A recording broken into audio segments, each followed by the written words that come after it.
Hey, it's me again.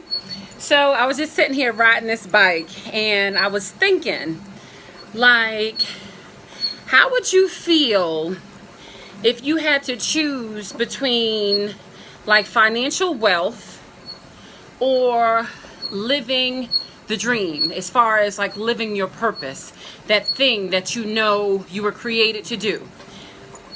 Which would you choose? Would you choose to have the money and all the wealth and all the stuff that comes with it and have to do something that you're not really purpose driven at? Or would you choose to live in your purpose, work in your purpose, daily, and maybe not have all of the finances?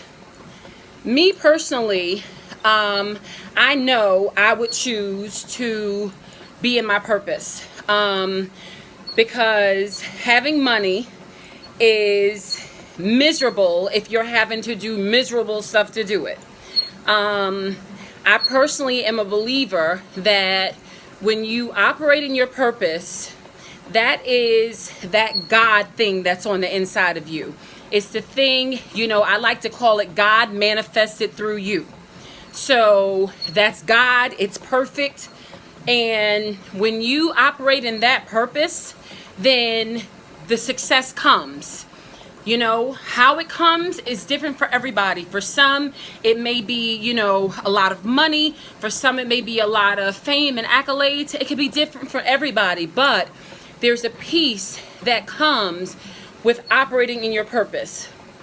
A lot of us don't know what our purpose is.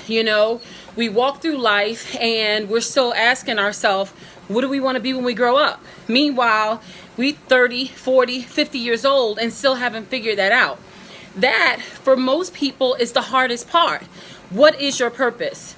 If you are in that place where you're asking yourself, what is my purpose? What is God inside of me manifested? What is that thing in me that's special? What is that thing that I'll be willing to do for free? What is that thing that, I would be so glad to wake up in the morning and do day in and day out that I never have to retire from? What is that thing? If you don't know what that thing is, then that's your work. That's what you need to figure out. I like to use the analogy, for animals and plants. They understand their purpose. A dog understands that his purpose or her purpose is to bark, wag his tail, sniff, hunt, provide, joy for his owner or for his community of other animals. That's a dog's purpose. A cat's purpose is to purr, is to, snuggle up, is to hiss, is to do whatever it is that a cat does naturally. That's a cat's purpose.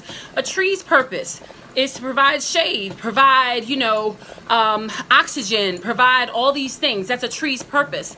Trees don't go around trying to be dogs, and dogs don't go around trying to be cats. The thing that you are naturally just compelled to do, the thing that comes easy to you that maybe others might struggle with, the thing that you just kind of have overlooked, because a lot of times people will overlook their purpose as if it's unimportant. Why? Because they've lived with it their whole life, and for these people, they're not necessarily satisfied with their portion. They're too busy looking at other people and looking at their purpose and saying, now that purpose is special. Look at that gift over there. That's special. This, what I'm working with, that ain't nothing. Why is it nothing? It's nothing because you've been living with it your whole life. It's nothing because you've been, just doubting it and taking it for granted your whole life. But from those of us on the outside that see that thing in you, we see God.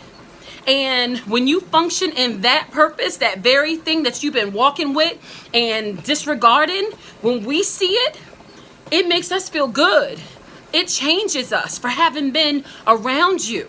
There's a scripture that I absolutely love, and it really was part of the thing that changed my life. And the scripture is, your gifts will make room for you and bring you before important men.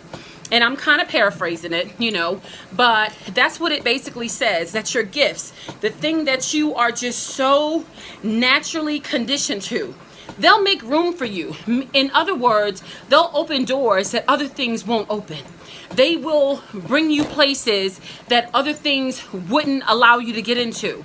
Those gifts will make room for you. Where there is no room at the table, your gift will make a space for you. And then the second part of it is, and bring you before important men.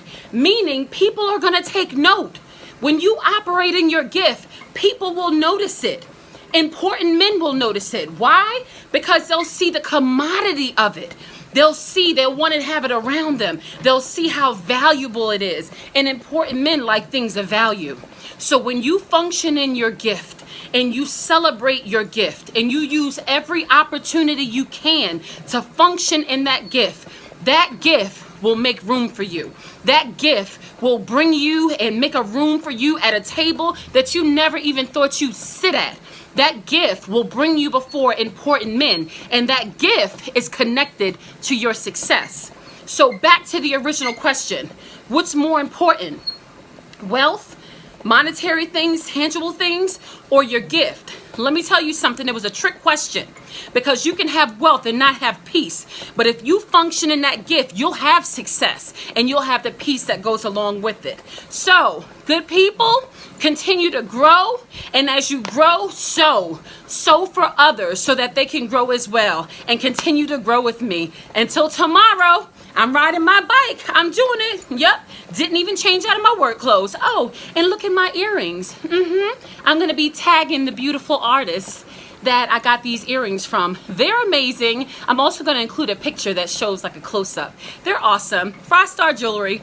Yeah, my Empress Amina, you have to check her out. She's awesome. I'm going to be doing that over the next couple of days. A couple of artists that hand make these pieces, that operate in their gift, that give me their gift to celebrate my big head. So I'm going to be tagging them. Make sure you look them up, look at their stuff, buy their stuff, everything, all that stuff. I will talk to you soon.